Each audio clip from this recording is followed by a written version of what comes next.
Bueno, buenas tardes, niños. Estamos muy contentos de estar con ustedes compartiendo la palabra del Señor. Hay alegría en mi corazón al saber que ustedes han estado por espacio de una semana ocupados con el libro del profeta Jonás. Para mí es uno de mis libros favoritos. Aprendí a apreciarlo desde que era un niño. Y quiero animarles a que no solo se ocupen de la lectura de este libro por el espacio de esta semana, sino que pasada la semana, pasada la sesión de clases bíblicas sobre la vida del profeta Jonás, ustedes puedan continuar leyéndolo y sacando provecho espiritual para su alma. Nosotros estamos como maestros a muy vuelo de pájaro, muy por encima, hablando algunas verdades, pero uno entiende que el tiempo falta y hay otras cosas que no se pueden decir y quisiéramos que ustedes le saquen provecho desde sus casas. Los felicito por su constancia. Y en esta tarde quisiéramos hablar una vez más del profeta Jonás en la última clase y me propongo una meta que es hablar de estos 3 puntos. Quiero hablar de la señal de Jonás. De segundo, quiero hablar de Jonás como señal, entiendo que es algo distinto, y quiero hablar finalmente Cristo superior a Jonás. Para ello vamos a utilizar 3 porciones de la Biblia. Vamos primeramente a Mateo capítulo 12. Mateo capítulo 12 y el versículo 39. Está hablando de Cristo y dice, Él respondió y les dijo, la generación mala y adúltera demanda señal, pero señal no le será dada, sino la señal del profeta Jonás. Allí tenemos nuestro primer punto, recuerda, la señal de Jonás. Seguimos leyendo y dice allí, porque como estuvo Jonás en el vientre del gran pez 3 días y 3 noches, así estará el Hijo del Hombre en el corazón de la tierra 3 días y 3 noches. Los hombres de Nínive se levantarán en el juicio con esta generación y la condenarán, porque ellos se arrepintieron a la predicación de Jonás, y aquí más que Jonás en este lugar. Vamos al segundo punto, ello está en el Evangelio escrito por Lucas, es la escritura paralela, Lucas capítulo 11, versículo 30, porque así como Jonás fue señal a los ninivitas, también lo será el Hijo del Hombre a esta generación. Vuelvo a repetir, así como Jonás fue señal a los ninivitas. Ya no es la señal de Jonás, ahora el mismo Jonás es una señal para los ninivitas, los habitantes de Nínive. Entiendo que es algo distinto. Y finalmente vamos al libro del profeta Jonás en el capítulo 1 y en el versículo 17. Dice, pero Jehová tenía preparado un gran pez que tragase a Jonás, y estuvo Jonás en el vientre del pez 3 días y 3 noches. Hasta aquí estará bien, esperando que el Señor prospere su palabra. Vamos por favor con nuestro primer punto. El primer punto, la señal de Jonás. ¿Qué es eso de la señal de Jonás? Sencillo, la señal de Jonás tenía que ver con el tiempo que Jonás estuvo en el vientre del gran pez 3 días y 3 noches.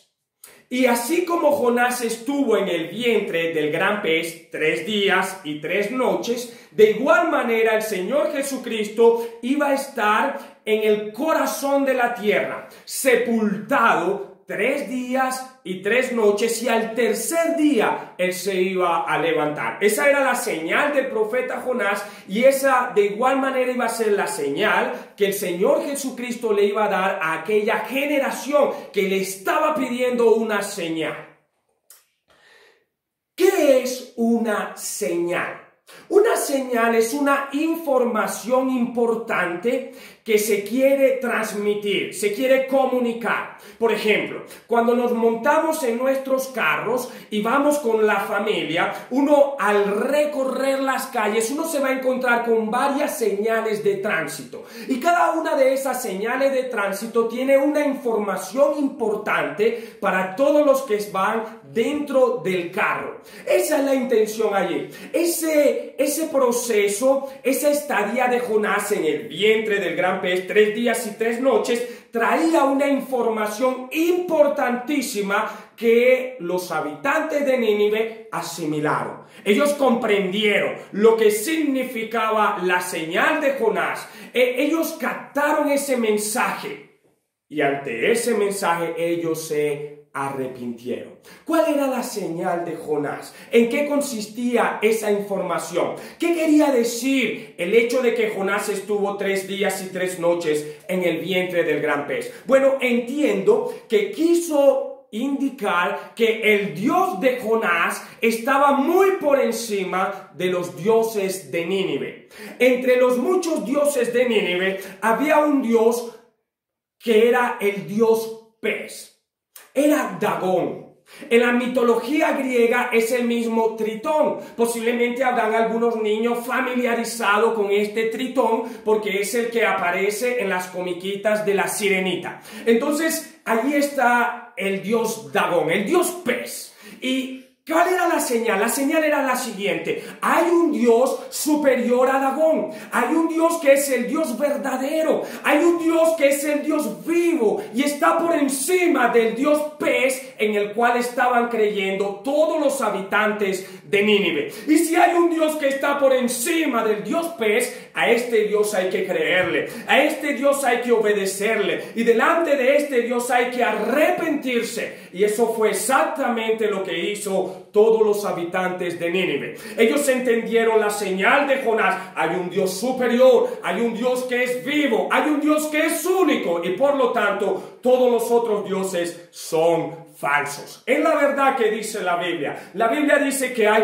un solo Dios y un solo mediador entre Dios y los hombres, Jesucristo, hombre, el cual se entregó a sí mismo en rescate por todo. Pero comienza el versículo diciendo que hay un solo Dios. Ellos descubrieron con la señal de Jonás que Dagón no era ningún Dios, que Dagón era un Dios falso y que por encima de ese Dagón está el Dios. ¿Cuál Dios? El Dios de Jonás. Y ellos dijeron, si Jonás tiene ese Dios, yo también quiero tener el mismo Dios de Jonás. Y ellos se arrepintieron y se humillaron delante del Dios de Jonás. Cuando vamos a la señal que tiene que ver con Cristo, el Señor Jesucristo dijo, señal no le será dada sino la señal del profeta Jonás. Tiene que ver con Cristo muriendo, siendo sepultado y resucitando al tercer día. En sí, ese es el mensaje del Evangelio. Esa fue la enseñanza que el apóstol Pablo recibió y la está comunicando a la iglesia en los Corintios.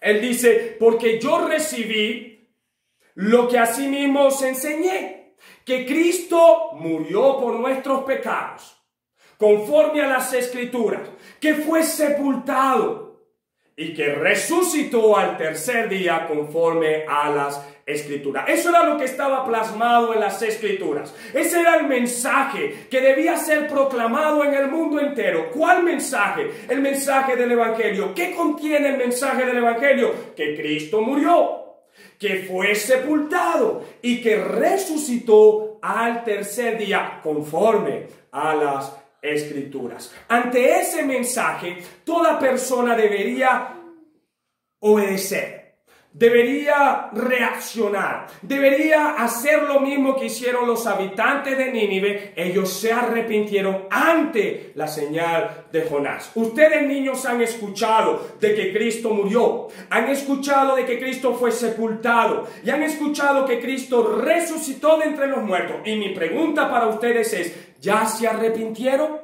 Dios manda a todos los hombres, y en esos hombres está la mujer y están los niños y están los jóvenes, en todo lugar que se arrepientan. Así como aquella ciudad de Nínive se arrepintió, ustedes también deberían arrepentirse. Estoy seguro que durante esta semana de clase bíblica han estado escuchando de que Cristo murió, que fue sepultado y que resucitó, y esto sería suficiente para que ustedes hoy mismo pudieran arrepentirse de sus pecados para ser salvos. Esa es la señal de Jonás. Pero quiero pasar al segundo punto. Y mi segundo punto tiene que ver Jonás como señal. Eso es distinto. Jonás como señal tiene que ver con el parecido de Jonás con el Señor Jesucristo en el libro de Jonás. En cada uno de los capítulos uno puede ver a Jonás y en la vida de Jonás ver un parecido grande con el Señor Jesucristo. Por ejemplo, vamos al capítulo 1. En el capítulo 1 se va a hablar del sacrificio de Jonás. Y uno pudiera ver en el sacrificio de Jonás, en el capítulo 1, de igual manera el sacrificio de Jesucristo. Cuando llegamos al capítulo 2, vamos a ver la sepultura de Jonás. Y uno pudiera ver también en el capítulo 2 la sepultura del Señor Jesucristo. Cuando llegamos al capítulo 3, podemos ver el servicio de Jonás. Hay un Jonás que sale a predicar allí en la ciudad de Nínive. Y uno puede ver también en el capítulo 3 el servicio del Señor Jesucristo y su predicación en Palestina.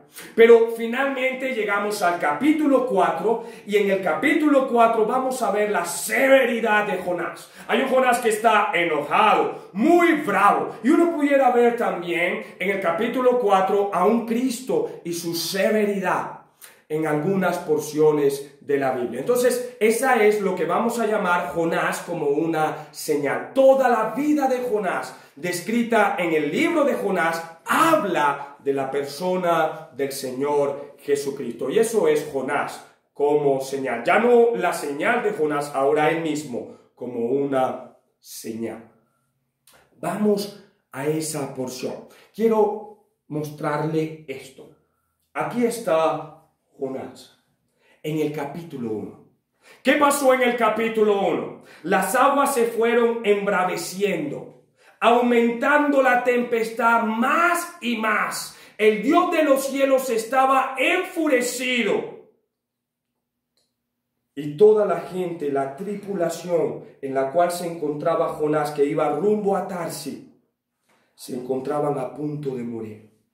Pero llegó un momento en la historia del capítulo 1 donde Jonás dijo: tomadme y echadme al mar y las aguas se os aquietarán. Va a haber paz, va a haber bonanza cuando yo sea echado en las aguas. Eso es lo que llamamos el sacrificio de Jonás. Uno entiende que el sacrificio de Jonás fue un sacrificio voluntario. A él no lo obligaron, a él no lo tomaron por la fuerza para echarlo al mar. Él fue el que dijo de manera voluntaria: tomadme y echadme en el mar. Pero uno entiende que no solo fue un sacrificio voluntario, niños, fue un sacrificio vicario. ¿Qué significa vicario? Significa que fue un sacrificio hecho en lugar de todos los que estaban en la tripulación. Todos aquí estaban con miedo. Todos aquí estaban viendo la tremenda tempestad que se había desatado. Y la única manera de traer paz es que Jonás fuese sacrificado, echado en las aguas, en aquel mar tempestuoso. Es la verdad que dice el escritor Isaías en su profecía. El castigo de nuestra paz fue sobre él. Eso es Cristo. Vamos a ver en ese capítulo a Cristo. Cristo y su sacrificio. Cristo muriendo en nuestro lugar. Cristo muriendo de manera voluntaria.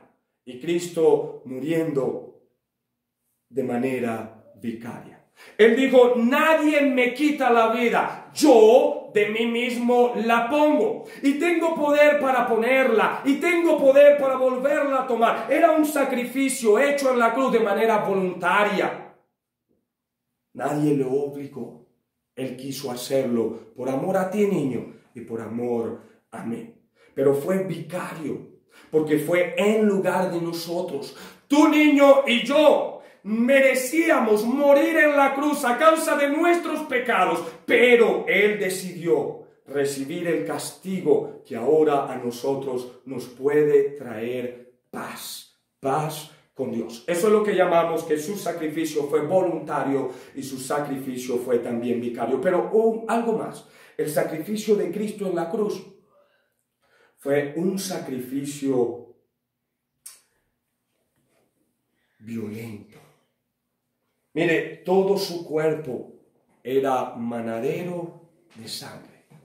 En sus espaldas araron los aradores y abrieron grandes surcos. Fue un sacrificio sumamente violento. Sobre su cabeza había una corona de espina y la escena del Calvario termina con un costado que fue traspasado con una enorme lanza. Fue un sacrificio voluntario, fue un sacrificio vicario, pero aún más fue un sacrificio violento. Por eso decimos que, y entramos en el último punto, Cristo es superior a Jonás. En el capítulo 1, Cristo y su sacrificio, así como Jonás y su sacrificio. Pero Cristo va más allá, porque en la muerte de Cristo, en el sacrificio de Cristo, hubo mucha violencia. Pero aún más, ¿qué tanto fue sumergido Jonás en las aguas de la muerte? Yo no sé.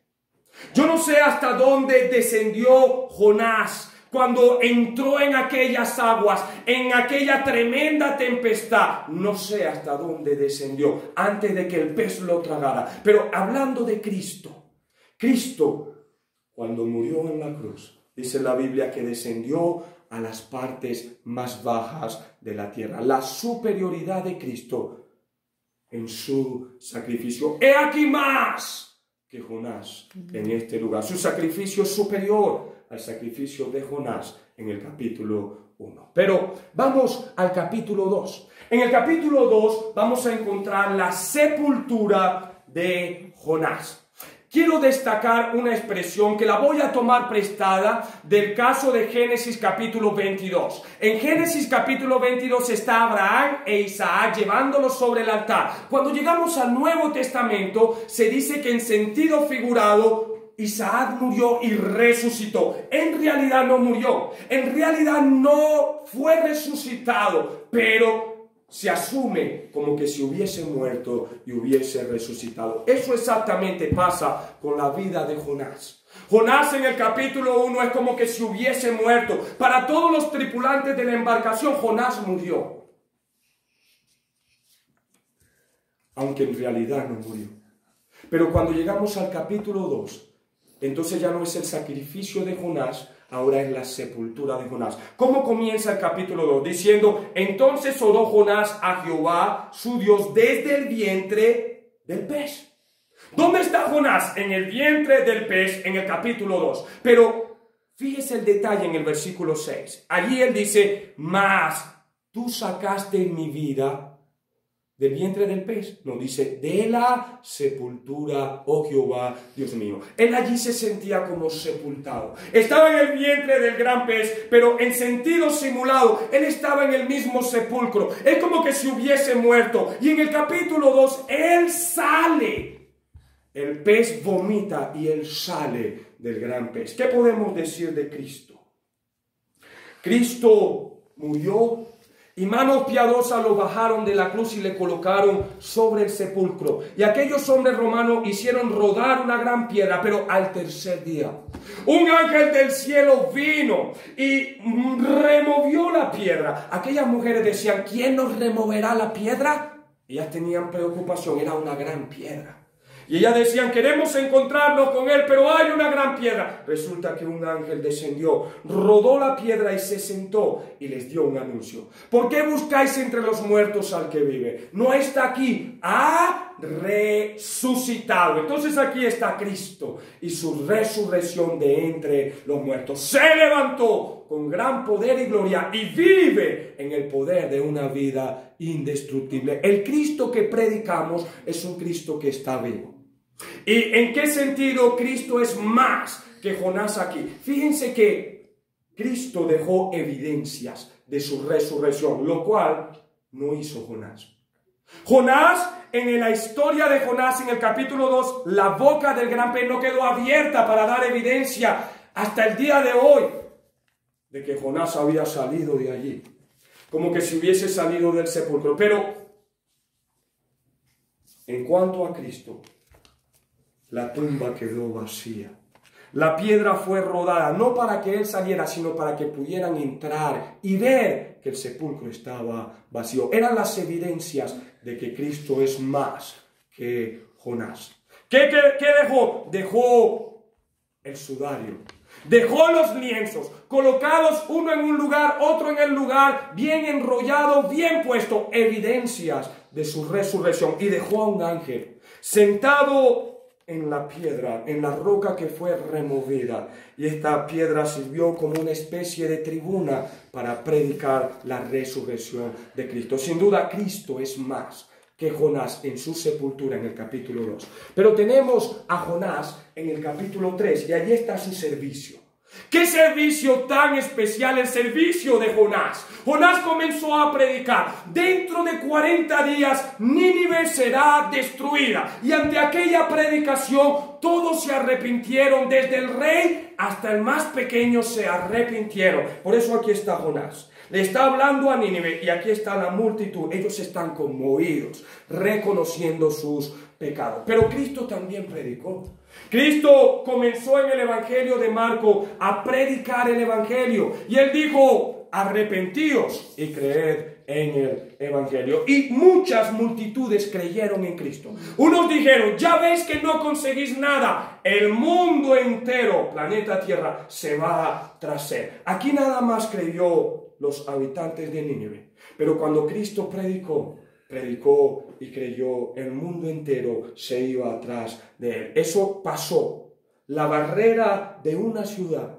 Y hasta en Venezuela llegó el Evangelio y siguen creyendo. Y millones del mundo entero, el mundo entero se va tras Él. Cristo superior también a Jonás tocante a su servicio. Pero terminamos. Hay un Jonás en el capítulo 4 que está enojado. Él está sumamente bravo. Él está encolerecido. Él dice: se apesadumbró en extremo y se enojó. Es este hombre bien enojado. Cuando llegamos también en las Escrituras, vamos a encontrar en el capítulo 2 del Evangelio de Juan un Cristo que llega al templo. Y cuando lo ve, él descubre que en el templo han hecho de la casa de Dios una casa de mercado.